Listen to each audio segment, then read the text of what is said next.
అన్యాయానికి గురైన యువతకి అన్యాయానికి గురైన రంబాల విష్ణుని అందరికీ జైబు. నేను రఘుకుమార్ శిఖరవల్లి. నేను మాల మహానాడు ఆర్గనైజేషన్ నుంచి నేను ఈరోజు ఈ అమ్మాయికి మద్దతు తెలపడం కోసం వచ్చాను. ఈరోజు ఈ అమ్మాయికి జరిగిన అన్యాయాన్ని నేను తీవ్రంగా ఖండిస్తున్నాను. ఈ అమ్మాయి మనోవేదనకి గురయ్యేటట్టు చర్యలు తీసుకున్నటువంటి మన రంబాల విష్ణు గారిపై రాష్ట్ర ప్రభుత్వం కఠినమైన చర్యలు తీసుకుని శిక్షించవలసిందిగా కోరుకుంటున్నాను. ఈ రంబాల విష్ణు గారు ఈయన ఆంధ్రజ్యోతి విలేకరి.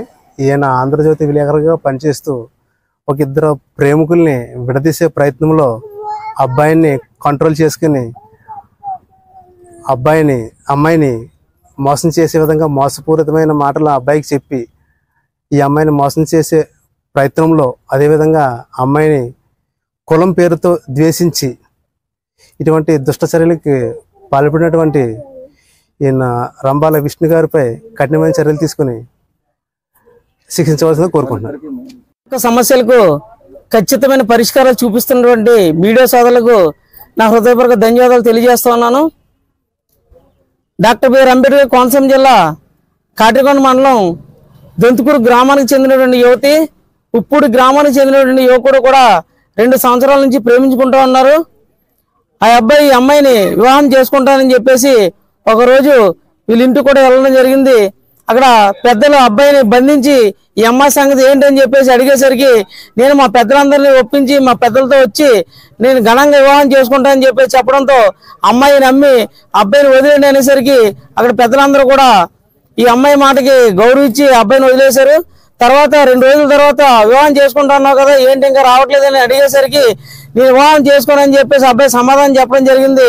తదుపరి ఈ అమ్మాయి గ్రామ పెద్దలతో కలిసి స్థానిక పోలీస్ స్టేషన్కి వెళ్ళి ఈ అబ్బాయి మీద చిన్న ఫిర్యాదు చేసి, ఏమండి ఎస్ఐ గారు ఈ అబ్బాయి మీద ఎలాంటి కేసు కట్టద్దు, కౌన్సిలింగ్ ఇవ్వండి, ఎందుకంటే ఇతను నేను వివాహం చేసుకోవాలనుకుంటున్నాను, ఇతను కూడా నేను చేసుకోవాలనుకున్నాడు కానీ మధ్యలో కొంతమంది పెద్దల వల్ల ఇతను మారిపోతున్నాడు కాబట్టి ఇతని మీద కేసు కట్టడానికి కౌన్సిలింగ్ ఇవ్వండి అని చెప్పేసి అభ్యర్థించడం జరిగింది.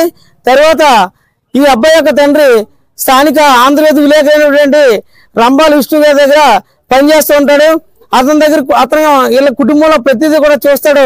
అందుకని చెప్పి అతని దగ్గర కూడా వెళ్ళి యువతి ఈ కుటుంబ సభ్యులు పెద్దలు కూడా వెళ్ళి ఆడడం జరిగింది. అప్పుడు యువతి మీద అతను దురుసుగా ప్రవర్తించి కులం పేరుతో దూషించి మీ కులంలో వాళ్ళకి ఇలాంటి అలవాటు కదా, ఎవరు పడతాడు తిరుగుతారు, ఎవరినామని చేసుకుని వీడియో కావాలని నీకు ఎలాగో నువ్వు ఫిర్యాదు ఇచ్చావు కదా నేను కేసు కట్టిస్తాను నువ్వు వెళ్ళని చెప్పేసి ఈ అమ్మాయి మీద దురుసుగా ప్రవర్తించడం జరిగింది. ఈ అమ్మాయి తీవ్ర మనస్తాపం చెంది ఇంటికి వెళ్ళిపోయింది. సాయంకాలం స్టేషన్కి వెళ్ళేసరికి ఎస్ఐ గారు కేసు కట్టేయండి అని చెప్పేసరికి ఈ అమ్మాయికి ఏం చేయాలో తెలియక ఈమె యొక్క బీద కుటుంబ పరిస్థితి దృష్ట్యా ఈ అమ్మాయి ఆత్మహత్య ప్రయత్నం చేసింది. మేము అందరం స్పందించి ఆసుపత్రిలో జాయిన్ చేయడం జరిగింది. ఆసుపత్రిలో కూడా నా ఆత్మహత్య ప్రయత్నానికి కారణం రంబాల విష్ణువే, ఇతని వల్లే కేసు కట్టారు, లేకపోతే కేసు కట్టరు, ఇతను పలుకుబడిని ఉపయోగించి కేసు నమోదు చేయించి నా జీవితాన్ని నాశనం చేశాడు, పైగా నన్ను కులం పేరు పెట్టి దూషించి నాతో వచ్చిన వాళ్ళందరూ అవమానించాడు, నన్ను కులం పేరు పెట్టి దూషించాడు. కాబట్టి ఇతని మీద SC/ST అట్రాసిటీ కేసు నమోదు చేసి నాకు ఆ యువకుడితో వివాహం జరిపి నా జీవితాన్ని కాపాడమని చెప్పేసి ఈ అమ్మాయి కోరుకుంటూ ఉన్నది. గత 5 రోజులుగా స్థానిక తహసీల్దార్ కార్యాలయం వద్ద ఈమె నిరాహారదీక్ష చేస్తూ ఉంది. ఈమె ఏం చేసుకుంటుంది ఏంటో ఈమె యొక్క కుటుంబ పరిస్థితికి మేము జాలిపడి ఈమె తల్లిదండ్రులు ఇద్దరు కూడా ఒకరి పొలంలో పారేతనం చేస్తా ఉన్నారు. ఇటువంటి పేద కుటుంబాన్ని రంబాల విష్ణు అనే వ్యక్తి కుల అహంకారంతో ఈమెకి ఉద్దేశపూర్వకంగా అన్యాయం చేసి ఇతని దగ్గర పనిచేసే వ్యక్తులకి జీతం ఇవ్వకుండా పని చేయించుకోవాలని ఉద్దేశంతో వాళ్ళకి సహాయం చేసుకుని నటించి ఇరు పక్షాలకి కూడా తీవ్రమైన అన్యాయం చేసి వీళ్ళిద్దరిని రోడ్డును పడేశాడు. కాబట్టి ఇటువంటి వ్యక్తి మీద SC కులాలలో కలవ చేసుకుని వీళ్ళకి తీవ్రమైన అన్యాయం చేయడానికి ప్రయత్నించి సఫలమైనటువంటి రంబాల విష్ణు మీద SC/ST అట్రాసిటీ కేసు నమోదు చేసి ఈ అమ్మాయికి ఆ యువకుడితో పెళ్లి జరిపించి న్యాయం చేయాలని చెప్పేసి మేము కోరుతా ఉన్నాం. మేము అందరం కూడా ఈమెకి అండగా ఉంటాం. ఈమె యొక్క డిమాండ్ తీరే వరకు కూడా ఈమెకు అండగా ఉంటామని చెప్పేసి మేము తెలియజేస్తా ఉన్నాం.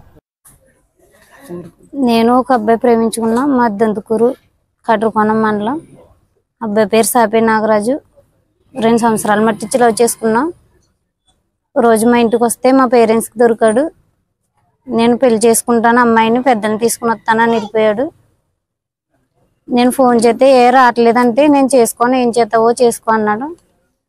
కట్రకోణం పోలీస్ స్టేషన్ కంప్లైంట్ ఇస్తే కౌన్సిలింగ్ ఇవ్వండి, కేసు కట్టకండి అని చెప్పాను. తర్వాత రంభాలిష్ణు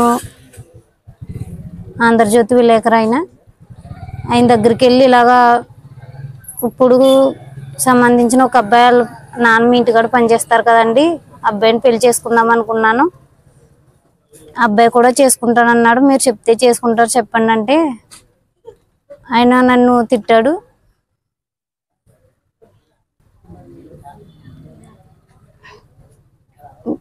మీ జాతులకు అలవాటే కదా, ఈయన కాకపోతే ఇంకొకరిని చేసుకుంటారు,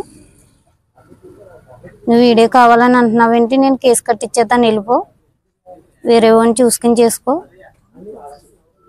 అని నన్ను గెంటేశాడు ఒకటిలో నుంచి.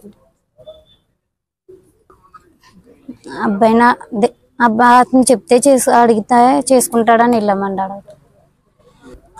ఆ కుర్రోడాలు నాన్న పని చేస్తాడని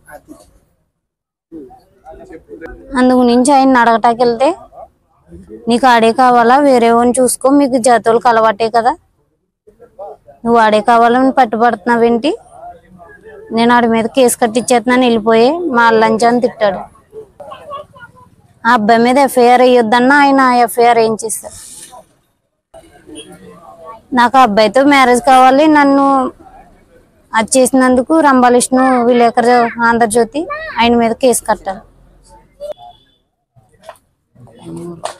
ఎంఆర్ఓ ఆఫీస్ కాడ 6 రోజులు మట్టి ఇస్తున్నారా? అవునండి, నా ఏం చేసేదాకా ఇక్కడి నుంచి కదలను. ఎంఆర్ఓ గారికి ఇచ్చాను కంప్లైంట్.